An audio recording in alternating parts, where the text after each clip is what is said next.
Good morning, everyone. Welcome to Faith. Please stand to your feet if you can. Help us sing this song together here.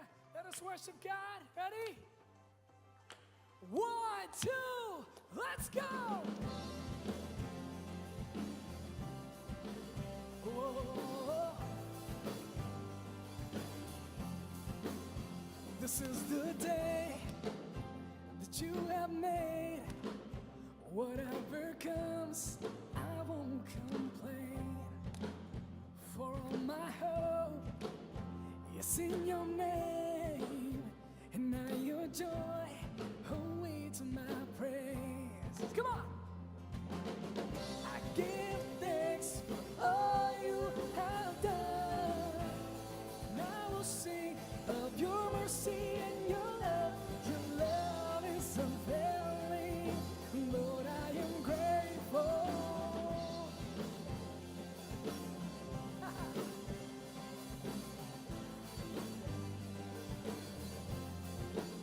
When I was down, you brought me out, set my feet on higher ground.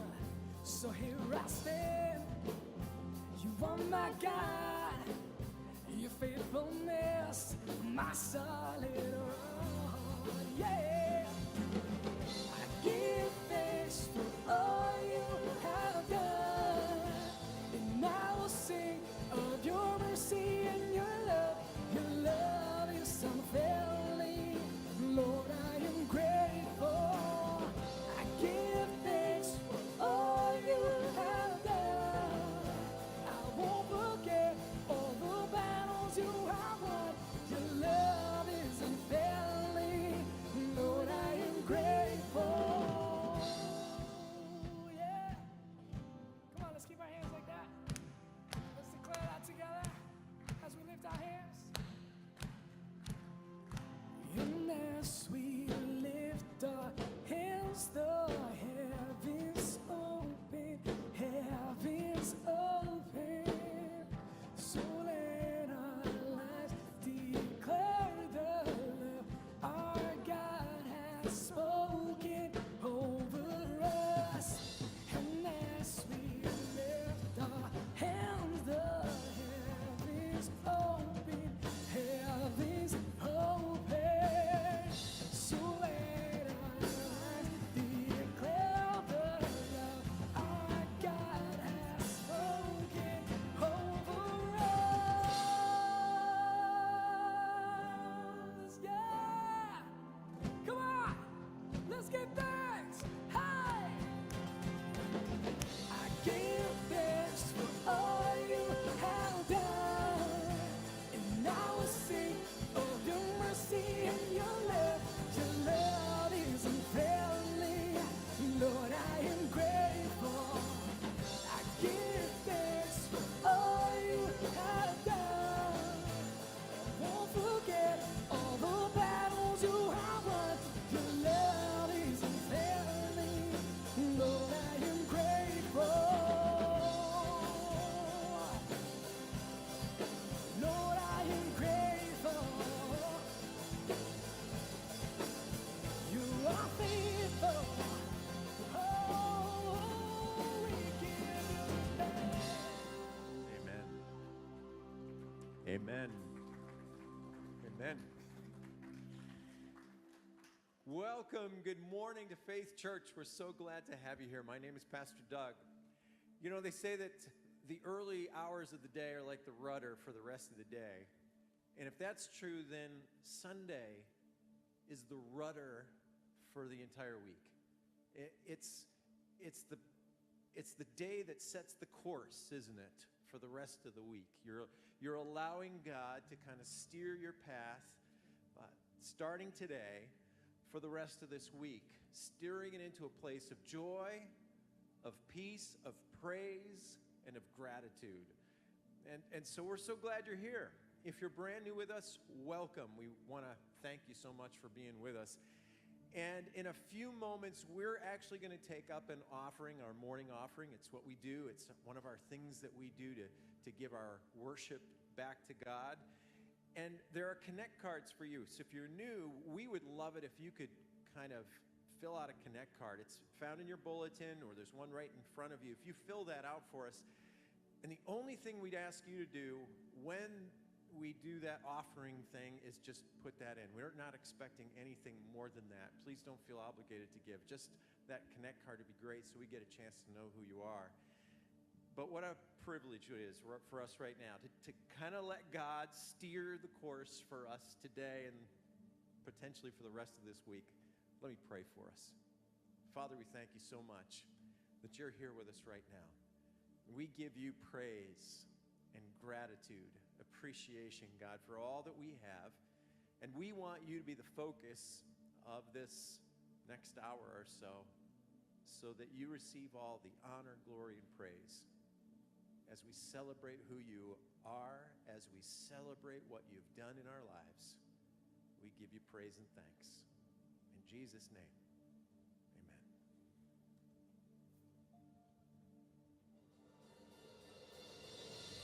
Praise God.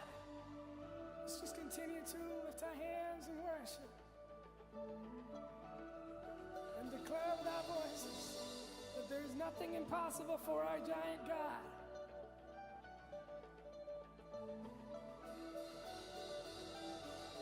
There is no end to your power. There is no limit in you. You break down the walls. You make giants fall. There's nothing that you cannot do. So we will not fear, no. We will not fear. You move the mountains, you part the waters, you fight our battles. Nothing's impossible. You are a strong defense. We stand in confidence. I got unstoppable.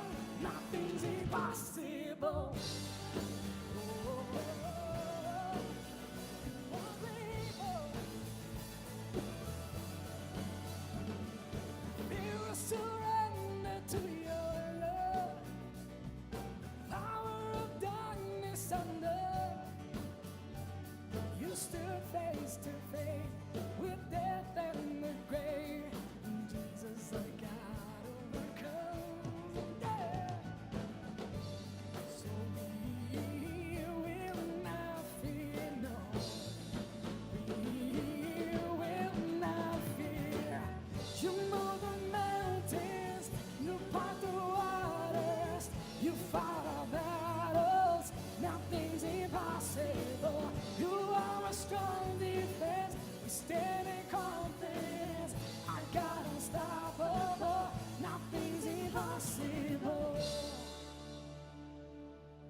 Together, guys.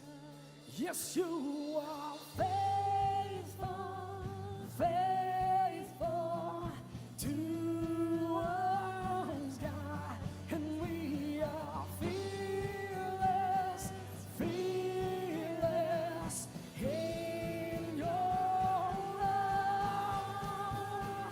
You move the mountains, yeah, you part the waters, you fight our battles. Nothing's impossible. You are a strong defense. We stand in confidence. I got unstoppable. Nothing's impossible. You move the mountains. You part the waters. You fight our battles. Nothing's impossible. You are a strong defense. We stand in confidence. I got unstoppable. Nothing's impossible. Nothing's impossible.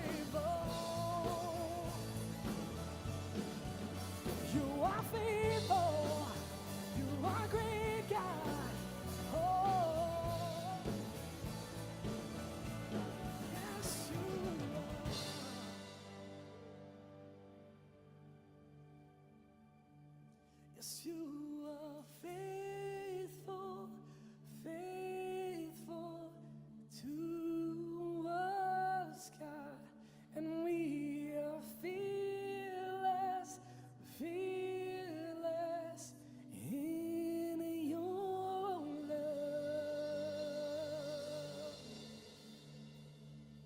Thank you, Jesus.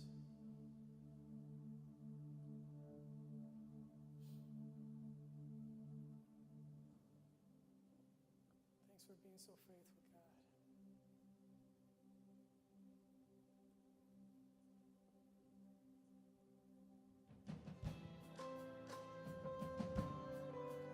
Thank you for your love, God.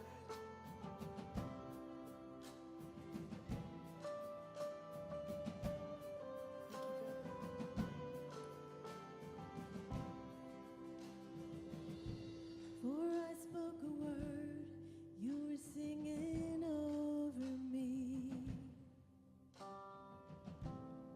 You have been so, so good to me. Before I took a breath, you breathed your life in me. You have been so, so kind to me. Oh, the overwhelming, never-ending, reckless love of God. Oh, it chases me down, fights till I'm found, leaves the 99. I couldn't earn it, I don't deserve it, still you give yourself away. Oh, the overwhelming, never-ending, reckless love of God.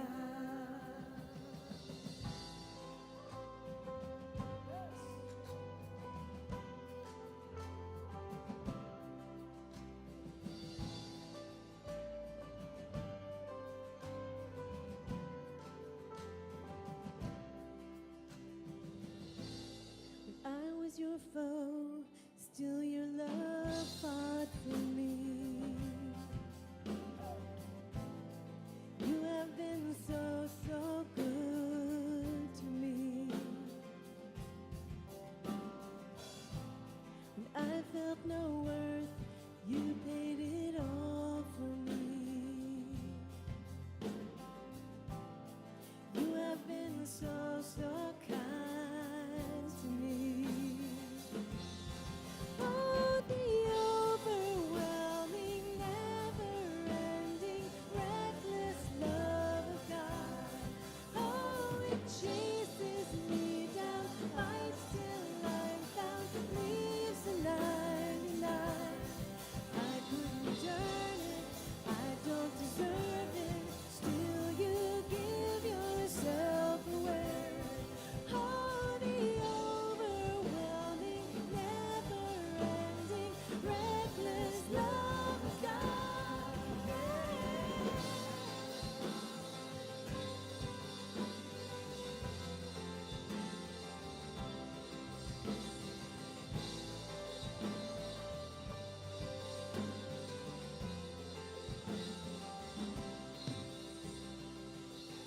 No shadow you won't light up, mountain you won't climb up, coming after me.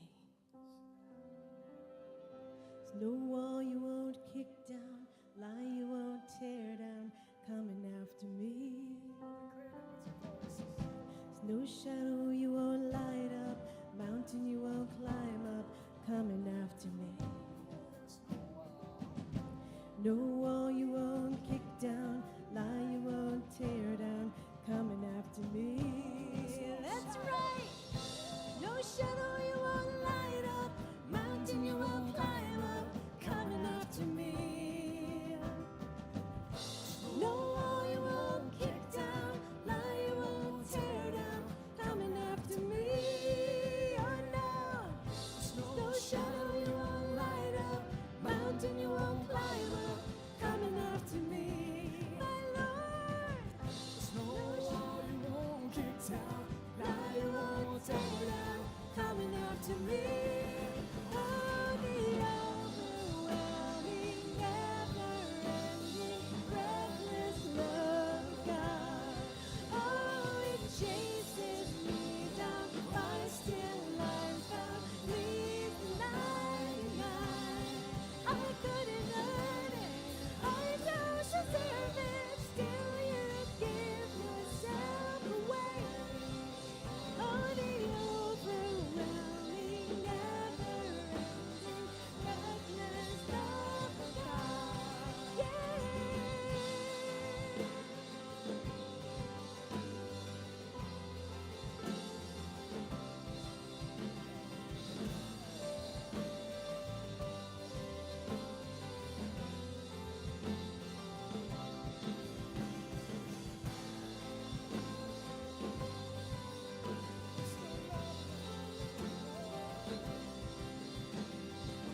just so thankful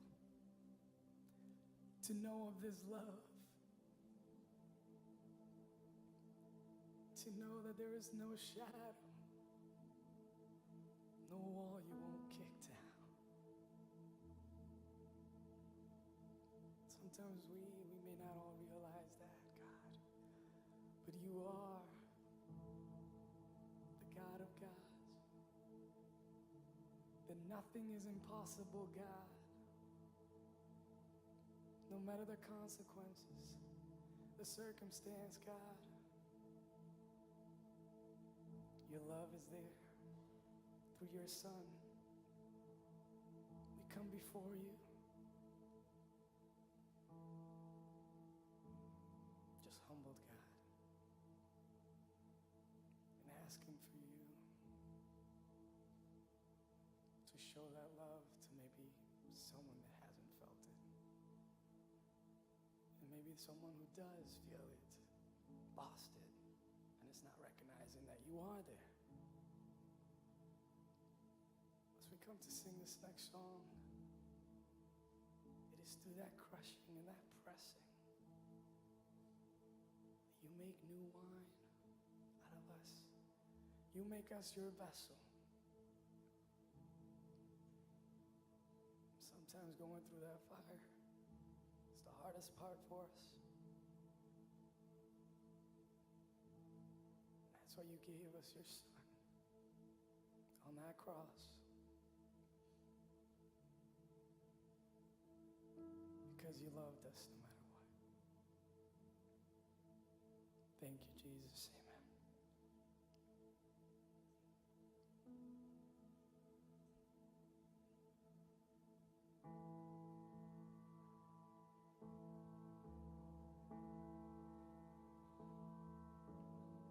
Thank you, Jesus.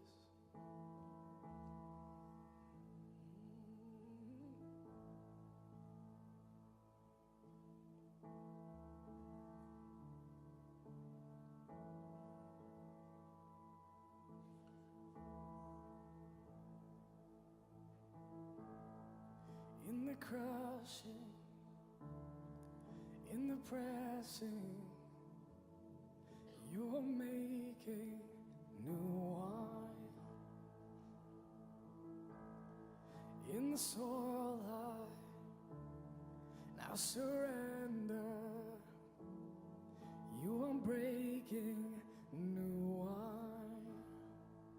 So I yield to you into your careful hand. When I trust you, I don't need to understand.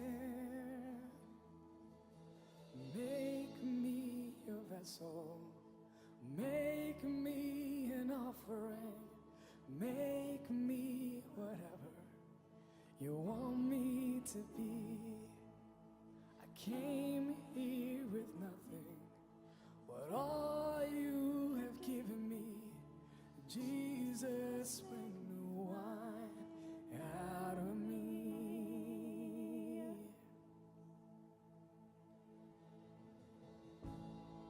In the crushing, in the pressing, you are making new wine.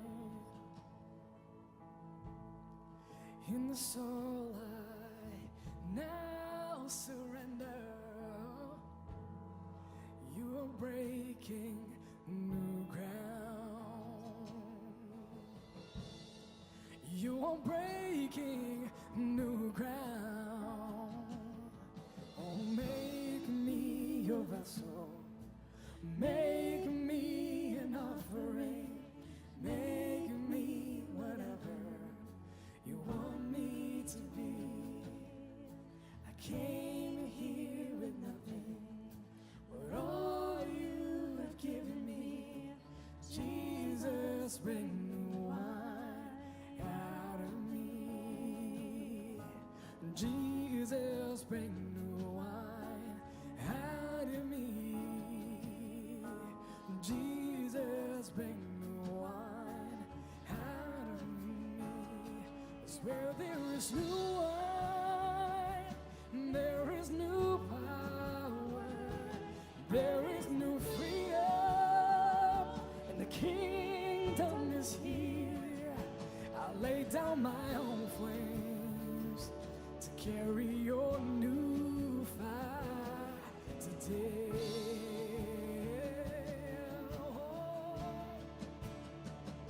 Cause where there is new wine, there is new power, there is new freedom, and the kingdom is here. I lay down my own flames to carry your new fire today.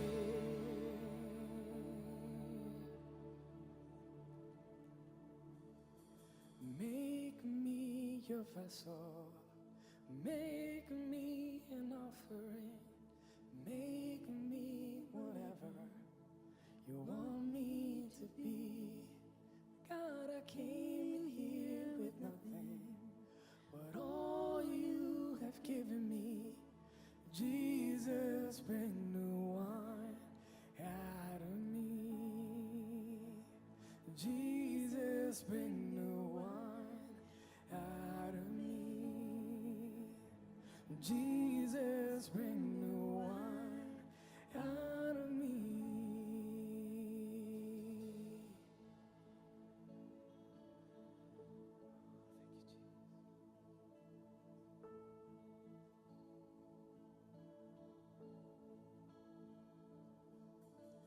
Make me your vessel, make me an offering, make me whatever you want me to be.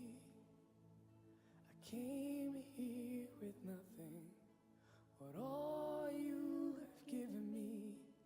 Jesus, bring new wine out of me. Make me your vessel, make me an offering, make me whatever you want me to be. God, I came here with nothing, but all you have given me. Jesus, bring new wine out of me. Jesus, bring new wine out of me. Jesus, bring new wine out of me. Jesus, bring new wine out of me. Jesus, bring new wine out of me. Jesus, bring new wine out of me. Oh, Jesus, bring new wine out of me. Oh, Jesus, bring new wine out of me. 'Cause where there is new wine, there is new power, there is new freedom, and the kingdom is here. I lay down my own flames to carry your new fire today.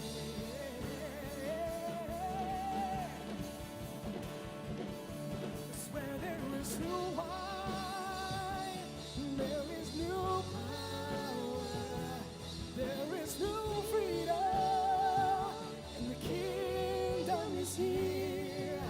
I lay down my own flames to carry your new fire today.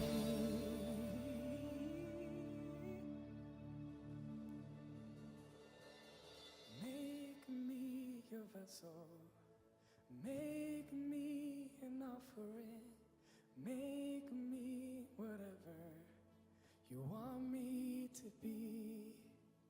I came here with nothing, but all you have given me. Jesus, bring new wine out of me. Jesus, bring new wine out of me. Jesus, bring new wine out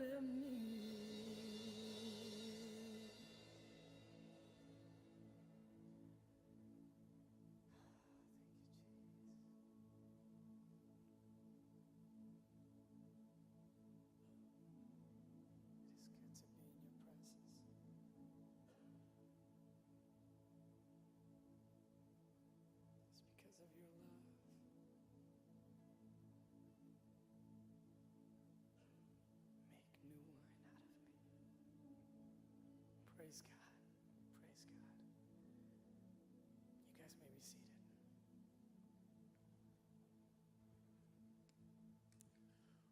Well, good morning, everybody. My name is Sam, and I'm one of the pastors here at Faith Church. And we want to welcome you for a second time today. We're glad that you're here. In just a moment, we're going to take up our morning offering, and it's a joyful time for us. And first thing that I want to say is that if you're a guest here, if you're here for the first time or second time, you're just checking us out, we'd love for you to, instead of giving today, we'd love for you to fill that Connect card that we told you about earlier and put it in the giving bag, or even better, just bring it to the Connect Center for a gift from us. We really just want to connect with you. Rather than you give today, we just want to make sure that you feel welcome. But for the rest of us, this is a great opportunity for us to give back to the Lord, who always has outgived us, and we give because we are grateful for what he's given us. Here, we give towards our mission, to the mission of loving, leading people into a growing faith in Jesus. And everything that we do here at Faith Church is for that reason. In fact, next Sunday, we want to talk to you guys about a vision that we have, and it's going to be Vision Sunday this Sunday.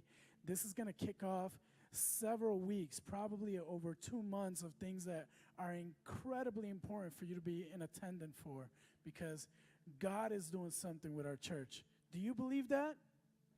God is doing some amazing things here at Faith Church, and we want you to step right in front of it and find out what's going on. We want to cast this vision so that you can fully be connected to it, because God is good and we're excited about the future. That being said, we also have a business meeting happening today after this service, so stick around. It shouldn't be a very, very long meeting. We'd love for you to stick around and be a part of this meeting, especially if you're a member. We'd love to have you here. Just a reminder that outside you're going to see a group of individuals, Dan and Matt from Holden Christian Academy.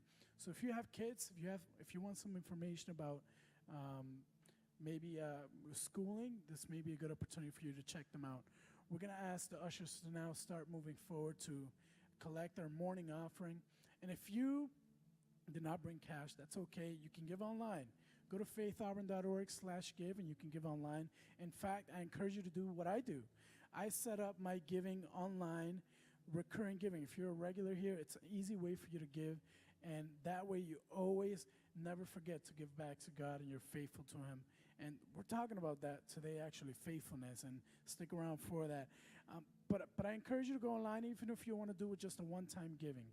One last thing that I want to share with you is that Starting Point is starting next week. 8 weeks of a great conversation with individuals that may be looking for information about Jesus. How does Jesus play a role in my life? If you're new at church or you're coming back, you haven't been around for a while, you're just coming back, we'll invite you to come and hang out with us for Starting Point. You can sign up online. I really encourage you to do so. Go sign up online at faithauburn.info. Sign up for Starting Point. It's going to be awesome. I'm going to be your instructor for those 8 weeks, so I encourage you to hang out with me. It's going to be a good time. Let's check out this video with more information. God bless. Let's be honest. Conversations about faith are often off limits. You might even think that the church is the last place you could express your doubts or questions about God. Well, we want to change that. Starting Point is a place where no questions or discussions are off limits.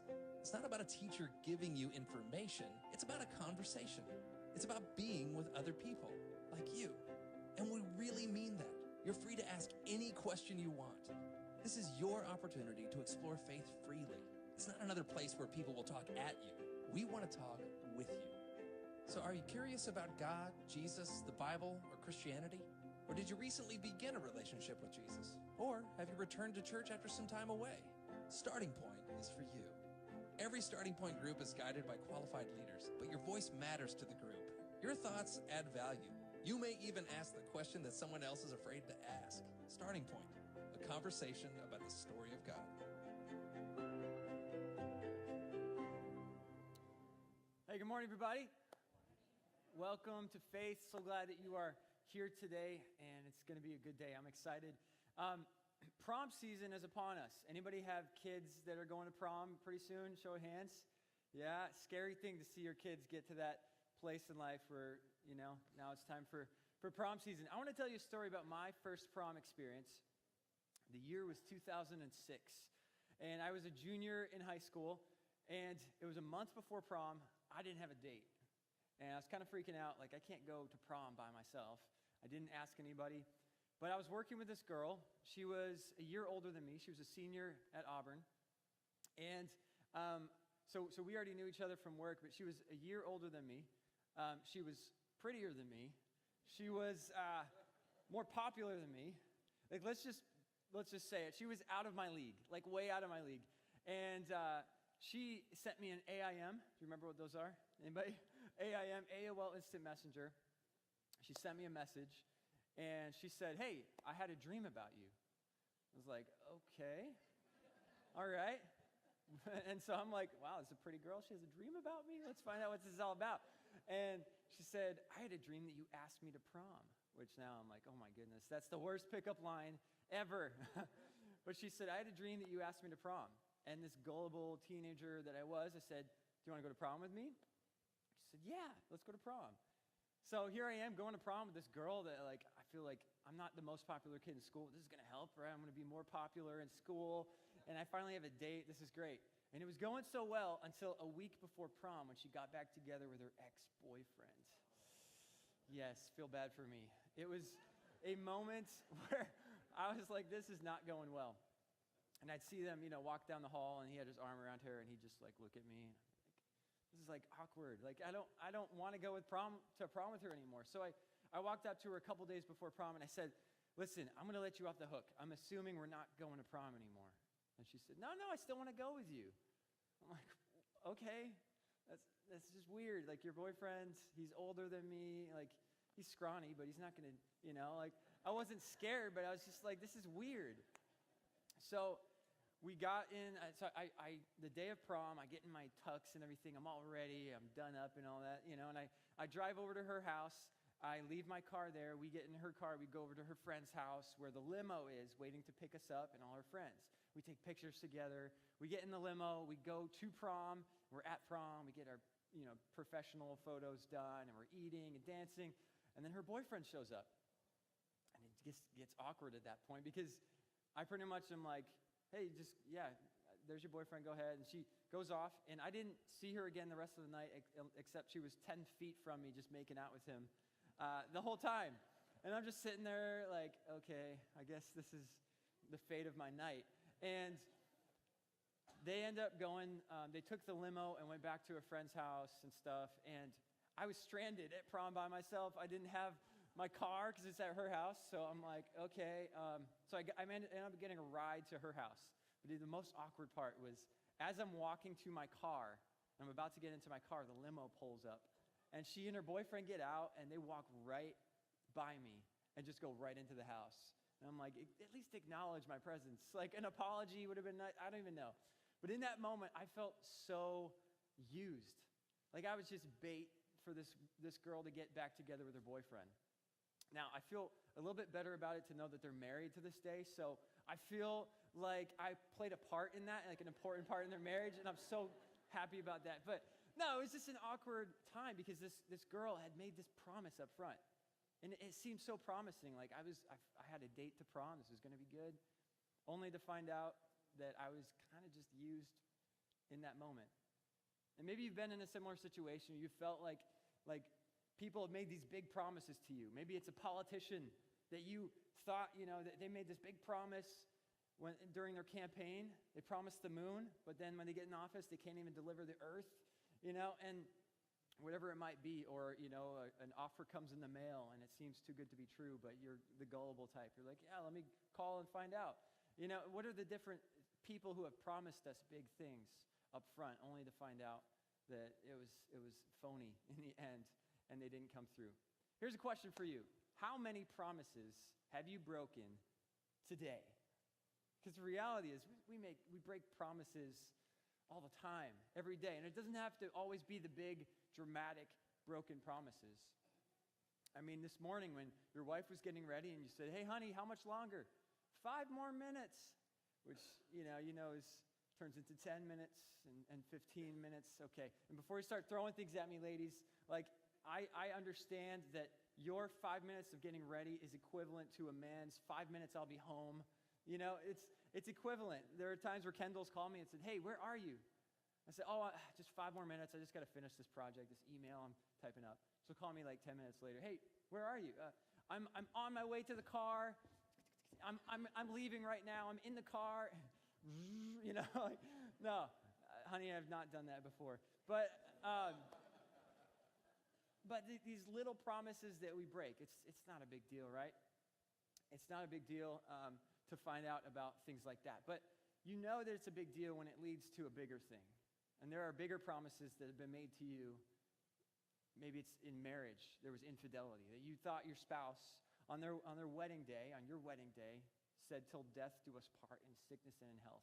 Only to find out that they were to back out on that promise and to be unfaithful.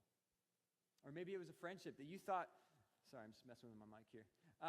Friendship that you thought was going to be this loyal friend that was going to be there through thick and thin, only to find out that they said something behind your back. And not just one thing, they've been talking a long time behind your back.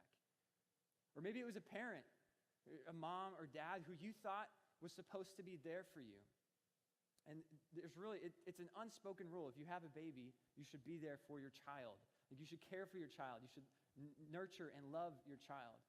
It doesn't need to be spoken. It should be spoken, but it's not necessarily like the mom says to her child, I promise to always be there. But as the child grows up, they're neglected or abused. And those are broken promises. See, this touches every single one of us, whether big or small. There are promises that have been made to us that have been broken. And there are promises that we've made to others, if we're being honest, that we've broken. And you get to this point where you start to wonder, like, is this just the way that life is? Do I just need to stop trusting people and just say, you know what? People are going to make me empty promises. You know the saying goes, promises, promises. And it gets to the point where it's like, why do we even make promises anymore if people aren't even going to see that through? There's a guy named Craig Dykstra. He is a theologian and a professor, and he writes about this. He says, it is not the failure to keep promises in and of itself that destroys family. Such failure happens in every family and can be expected. Family can remain family in the midst of unfulfilled promises. But what destroys family is the collapse of promise making. It is when the very making of promises is no longer believed and belief in that family dies. The continual failure to fulfill promises acts as a corrosive to the promise making, so that there may come a time when the lack of fulfillment destroys the very meaning and significance of promise making. That the more that promises go unfulfilled, the more you just say, yeah, that person's not really a person of their word. The more that your dad said, yeah, son, I'll be at your baseball game this weekend. You eventually get to a point, it's like, dad's not going to show up. Whatever it might be for you. But let me let you know that this is not the way that it has to be. This is not the way that it has to be for you and me. That we can be people who make promises and keep promises and be people who are true to their word. And so today we're actually going to be jumping into the Bible, because the good news is that God didn't just drop us on this planet and say, figure it out. He gave us his word, and he said that it guides us and it helps us in situations like this. So we're going to be in the New Testament, in a letter that a guy named Paul wrote to a church in Corinth, and it's called 2 Corinthians. It's the second letter that Paul wrote to this church. And we're going to be in 2 Corinthians chapter 1, verses 12 through 18. But let me just first start off by saying this, that what we're going to read right now is written in the Bible. And if you don't identify as a Christian, if you're not a believer, then what we're sharing today does not apply to you. And so I say that to say you can hit the snooze button and go to sleep if you want to. And I hope that you don't. I hope you lean on the edge of your chair and you're trying to figure out, how can I be a better person who makes good promises? But this doesn't actually apply to you. That God doesn't hold you to a standard, and we don't hold you to be to a certain standard. All right? This is about us in our community, in our church. That God expects things out of us. He expects us to be people who make promises and keep promises. We're going to talk about why. But in this letter, Paul says that he's responding to refutes that people have made about him, about his character. Because what happened was Paul planted this church years ago, and he spent 18 months with them when he planted the church. He was there for 18 months. He developed a rapport with them. He spent time with them. He visited them when they were sick. He led Bible studies with them, was in small group with them. He did it all with them for 18 months. But then he had to go on and plant other churches. And we're thankful of that, because if he hadn't done that, we might not be here today, and the gospel might not have spread. But Paul took it upon himself to spread this good news throughout the Mediterranean Sea. And so he was there for 18 months, and he came back, and he wrote a letter to them before, but he had made a promise to them to say, I'm going to come back 2 more times. I'm going to visit you 2 more times on this missionary journey of mine. And the people, got their hopes up about this, but then what happened was he had to change the plan. And he had to say to them, I'm really sorry, but plans have changed, and I can't explain to you why, but here's what's happening, is I'm not able to come anymore. But what happened was there was people in the church, they were called false teachers. They didn't like what Paul was teaching about the fact that Jesus was the Son of God and that there's faith in him alone. And so rather than just attacking his teaching, they attacked his character. And they said, see, Paul is not a man of his word. Paul said he was going to come visit you, but where is he? He ain't here. Paul said he was going to visit you in the hospital. He's not here. Yeah, you don't need to worry about Paul. He's not going to be coming around here for a while. And they tainted his character to this church. And that's where we pick it up today, is Paul has heard these rumors back to him that the people are upset with him because he had made a promise and it seemed that he backed out of it. And that's where we pick it up in this letter right here, 2 Corinthians 1, verse 12. It says, now this is our boast. Our conscience testifies. This is our boast. Our conscience testifies. When was the last time you've been able to boast about your innocence? Kids, don't try this at home. Mom, this is my boast. My conscience testifies that Johnny did it. It was his fault. This is my boast. No, when you've done something wrong. I think deep down we all know, and there's that voice in our head called our conscience that tells us, you did something wrong.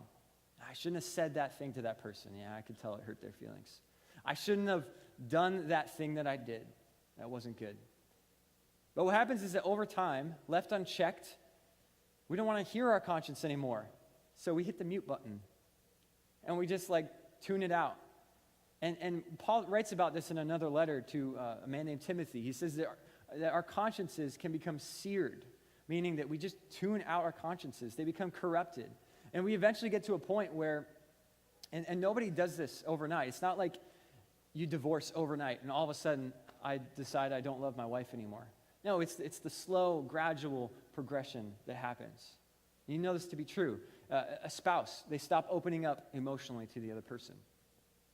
A coworker, maybe you've noticed a coworker that they used to come in early and leave late, but now they're coming in a little bit later and they're leaving a little bit earlier, and just their passion has faded. You notice they're not really into this as much as they used to be. And they're not going to quit today, but they might quit any day now. Or maybe it's just a friendship that you've noticed, this friend has been pulling away from you just little by little, and you're wondering why.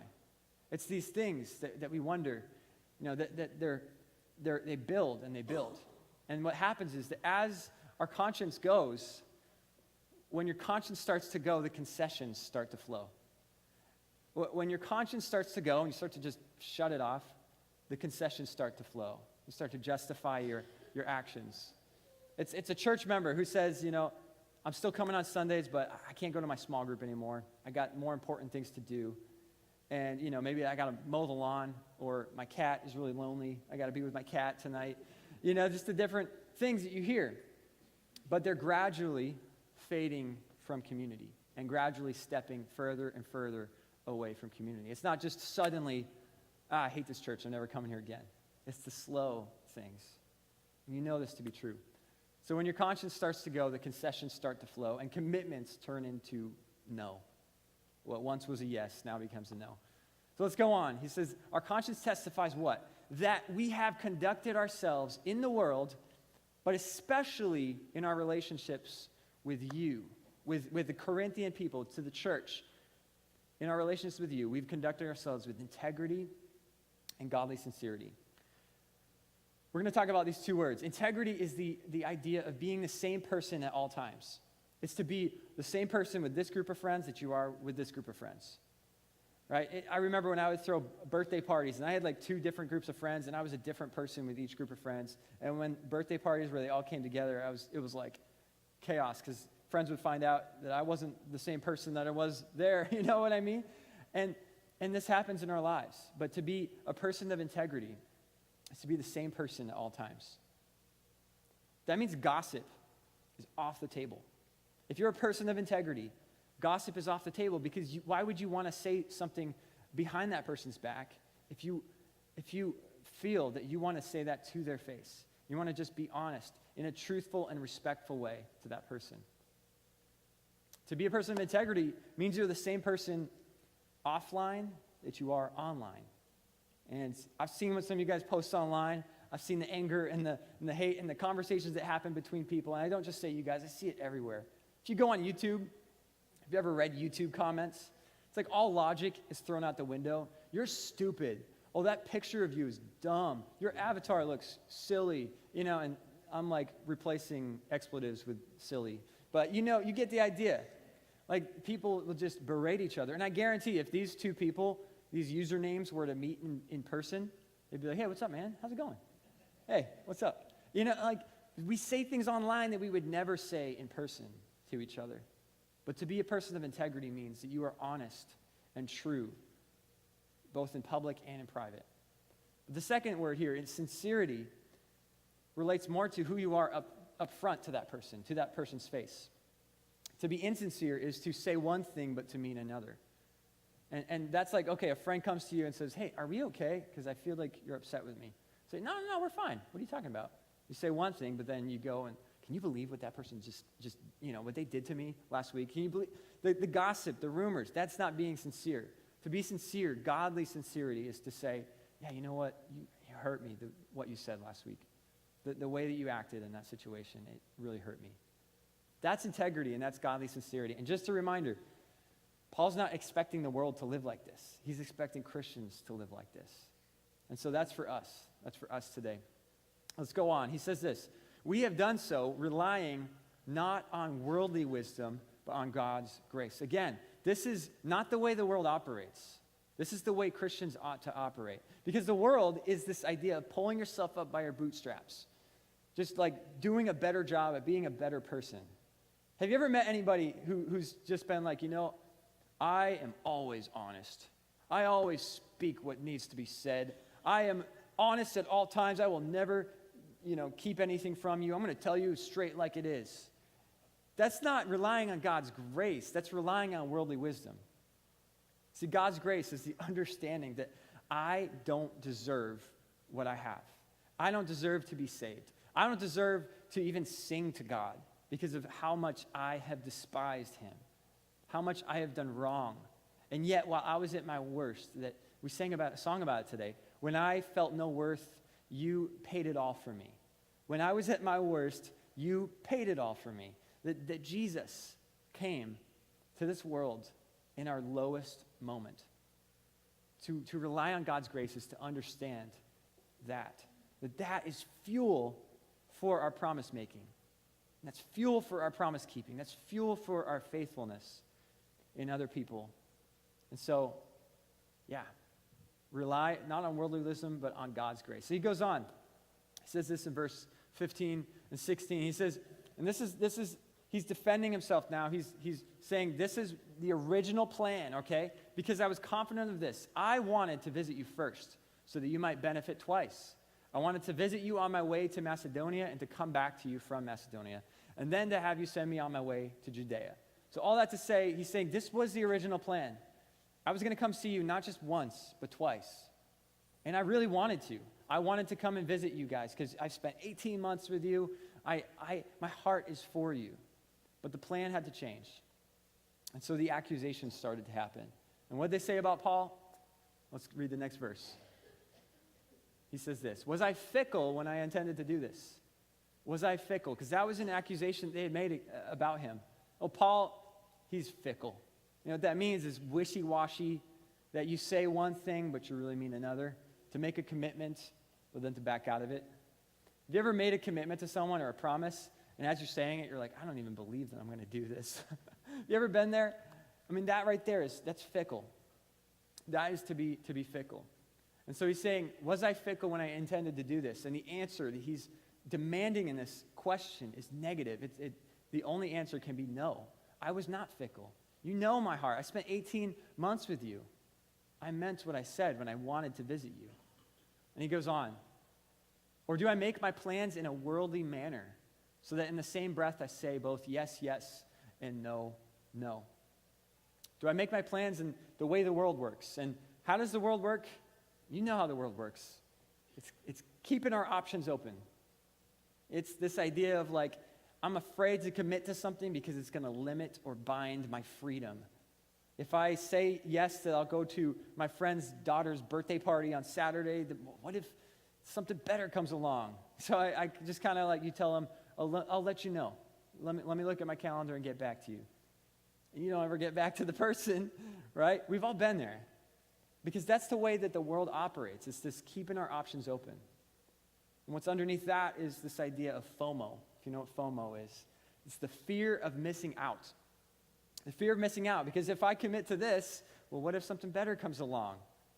You know, if I say, yes, I'll help a friend move on a Friday morning, what if something better comes along, like sleeping in?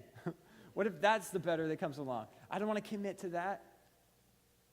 And can we just get real for a second? And I might get some hate mail for this, but I'm just going to go there. And again, just want to blanket this statement by saying this applies to Christians, not those outside of the Christian faith. So if you are in a relationship, in a dating someone, and you move in together, it's happening. It's happening inside the church. It's happening outside of the church. But the reality is this, that you are getting all the benefits of this kind of like try before you buy thing, like we're going to play house and get to know what that's like before we actually commit in the long run. You get the benefits of that. You get the benefits of a committed relationship, but without the committed relationship, without the commitment to say, I promise to be faithful to you. So as you're living with this person, there's no like sense of they're with me for life. They're with me for the long run. You could lose them at any moment. It could be like, someone better came along. Right? And so women, if you're living with somebody and he hasn't put a ring on it, how much are you worth it? Right? How much are you worth him being committed to you, to put a ring on it and to say, I promise to be devoted to you for the rest of my life? Are you worth that? And that's all I'll leave that at. And you can send your hate mail to sam@faithauburn.org.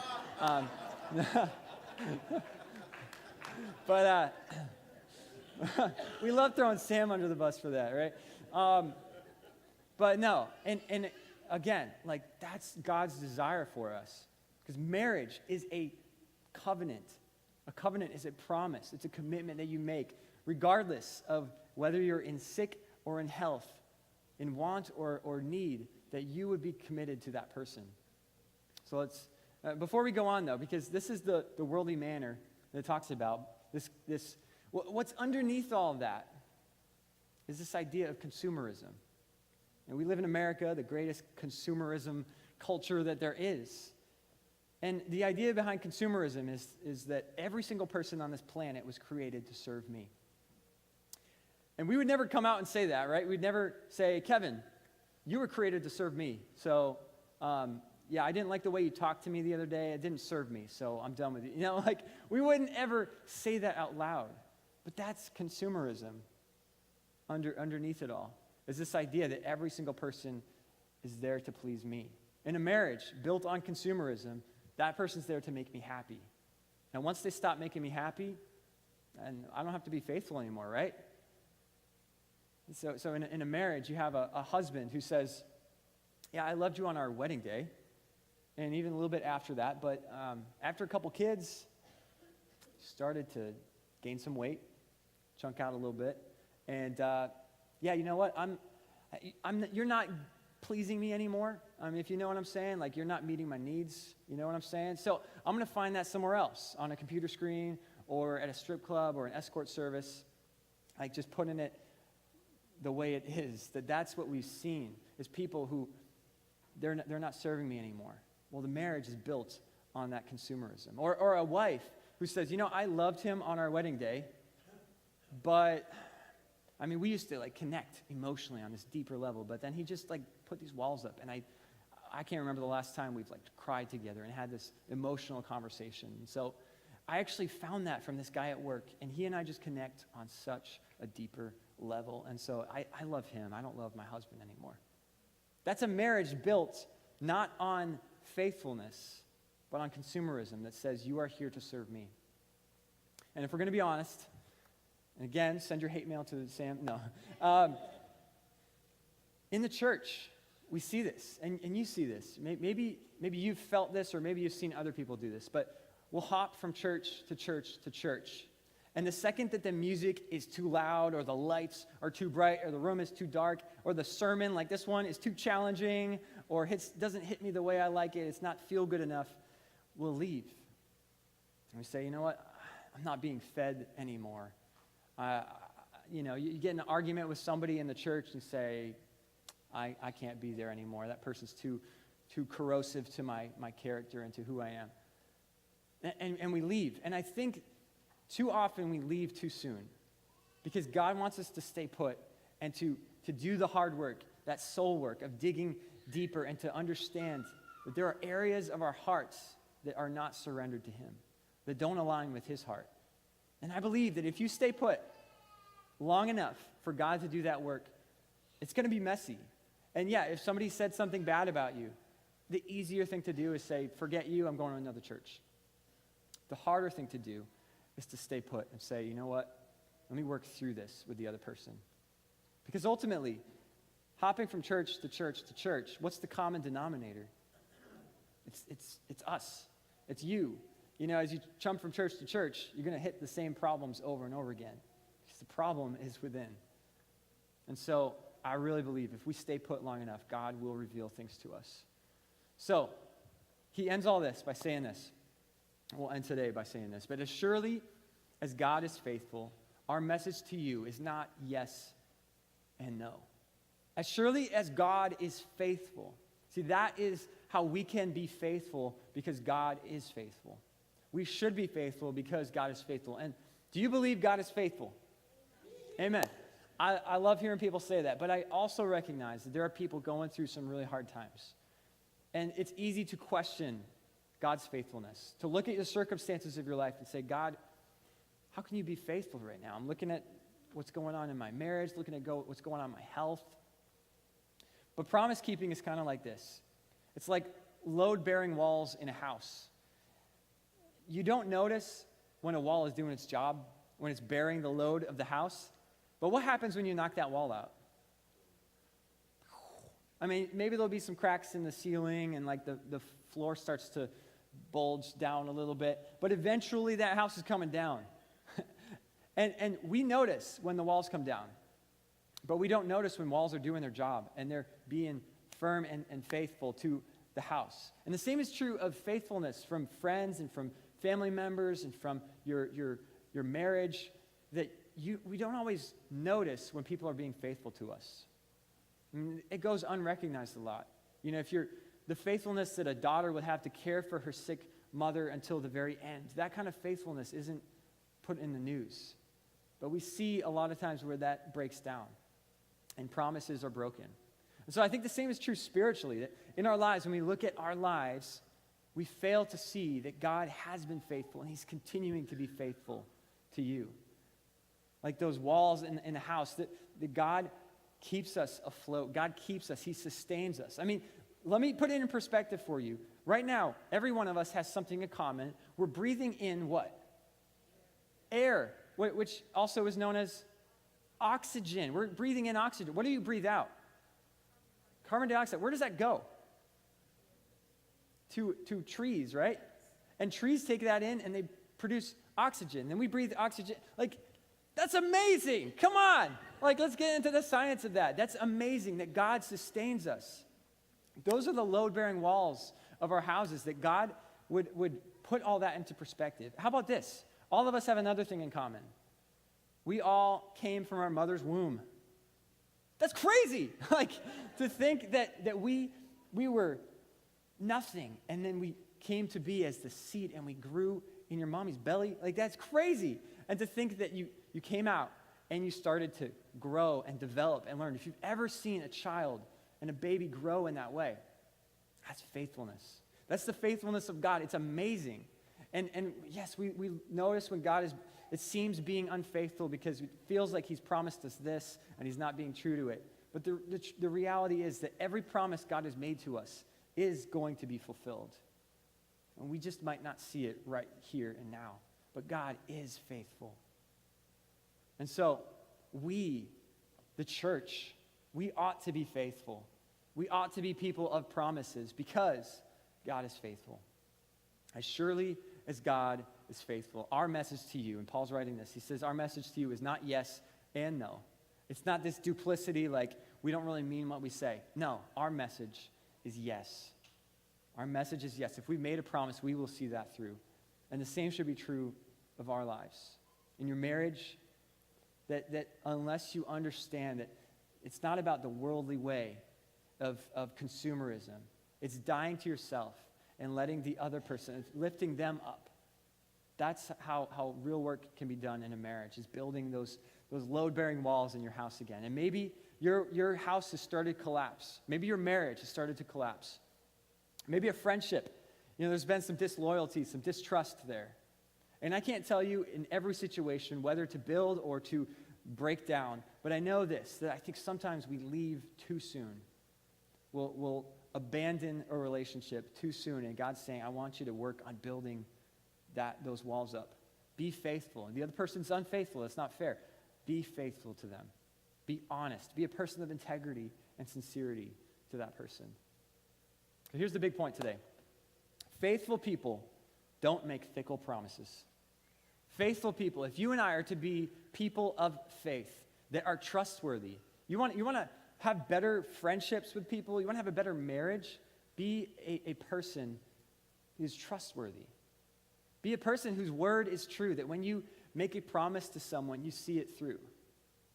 When you say you're going to be there at 5 o'clock, be there at 5 o'clock. Work on that. I got to work on that in my own life. So faithful people don't make fickle promises. And we do it. Why do we do it? Because we are demonstrating the faithfulness of God. In doing that, we are showing the world, saying, look how much God has changed me. Look how he's transformed me. So I can't help but be faithful to other people. I make promises and I keep promises because I want to be a person who's known that way? No. You say, I do that because I understand that God was faithful to me when I was unfaithful to him. And so I can't help but to be faithful to other people. Let's be people of integrity, of sincerity, and of faithfulness. Amen?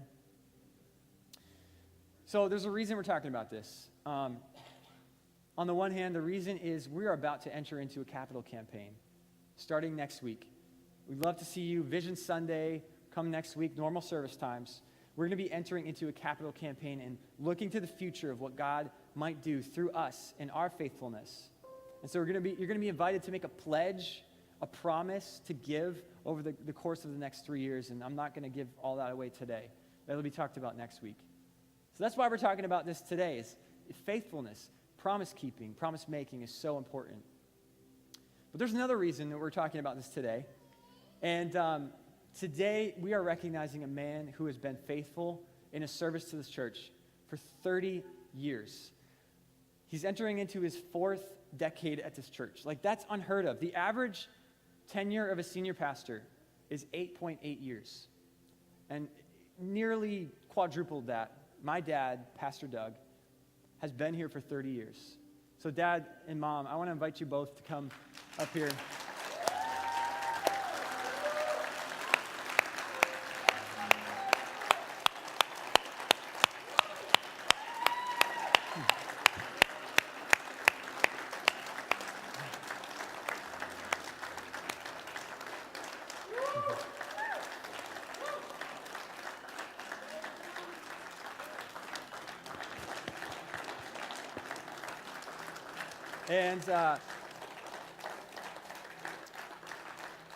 I'll do my best to not get through this bawling my eyes out the whole time. But if we got to cut to commercial at some point, it's okay. Dad, today we celebrate 30 years that you served this church. You have shown what it is to be faithful. I'm not sure you ever made a promise out loud to serve in this church for as long as you have, but I know that it's a commitment you've made to God, and you have honored that no matter the cost. There's no doubt that it's cost you. Just to look at the top of your head proves that.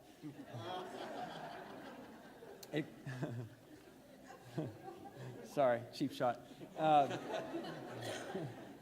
But on a more serious note, it cost you ridicule from your own father, who told you you were a fool for going into ministry.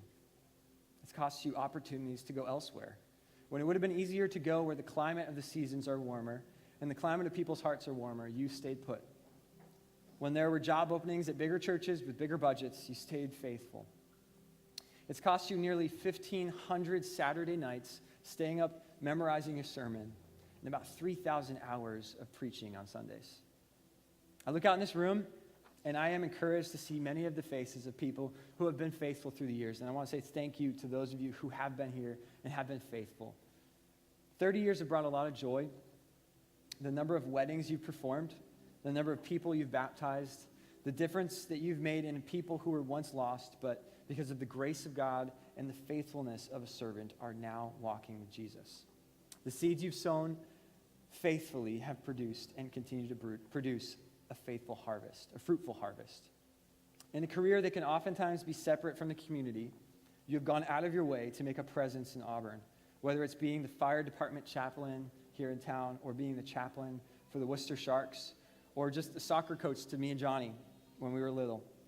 You've gone above and beyond to build relationships with people outside of the church, and your heart has always been to reach people with the gospel.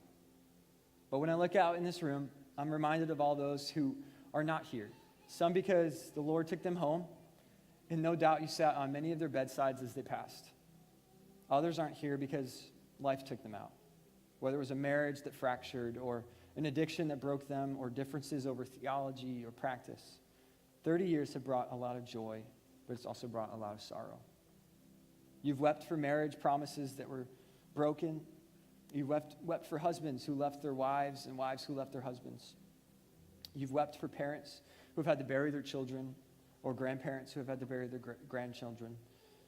You've wept for friends who have left because they weren't being fed or you didn't do enough. Being faithful to the mission of this church has cost you friendships of those who had other motives or methods. But through it all, you've been faithful. You've been faithful to Mom and have been an example to so many other marriages of what it means to make a promise, to keep a promise for life. And Mom, we all know that behind this great man has been a great wife who has been just as faithful in her support and love and care for her husband and her children. So today is just as much of a celebration for you and your faithfulness to put up with, to be a teammate and partner in ministry. Dad, you've been faithful to me, to Johnny, and to Caroline. Ministry can be taxing on a family. And we had our share of times where we had to share you with board meetings, hospital visits, weddings, and funerals. But you always took the time to be with us, to play with us, and ultimately to show us what it means to follow Jesus. You've been faithful, and I'm confident that one day you'll hear, "Well done, good and faithful servant."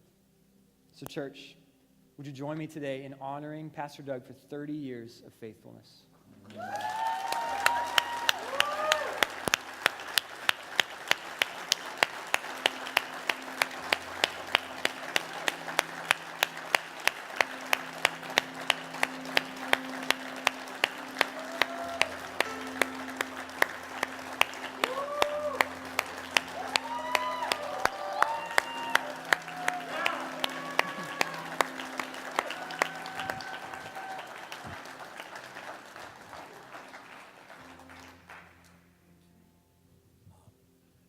I had no idea today was coming. And I'm very humble to stand before you. What I truly believe is that great pastors are made because of great congregations. You've been a great congregation. You really have been. And it's been our joy to be here I mean, we have loved these years together with you. And somebody said to me, so are you expecting another 30? Not quite, another 30 years maybe. But these 30 have been terrific. And I just want to thank you from the bottom of our hearts how much we have felt loved and just how much we love you. So God bless you, and just thank you. Thank you from the bottom of our hearts.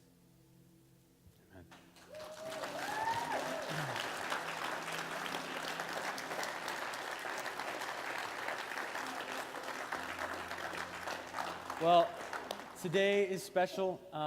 Right after this, we're going to dismiss you, and we've got some appetizers out in the lobby.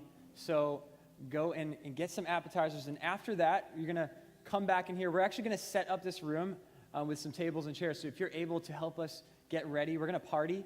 But we do have a business meeting. So here's the way it's going to work: is we're going to set up the room, get some appetizers, bring them back in here, have our business meeting. If you're not a member, you're welcome to join us for that. It'll be, I believe, a brief business meeting, so don't ask too many questions, okay?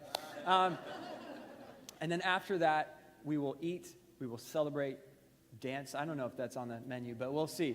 And it's going to be a great time, just celebrating faithfulness. So again, thanks for coming. Next week is Vision Sunday, and we hope to see you back next Sunday. God bless. Go in his faithfulness. Be people of promise. Thanks.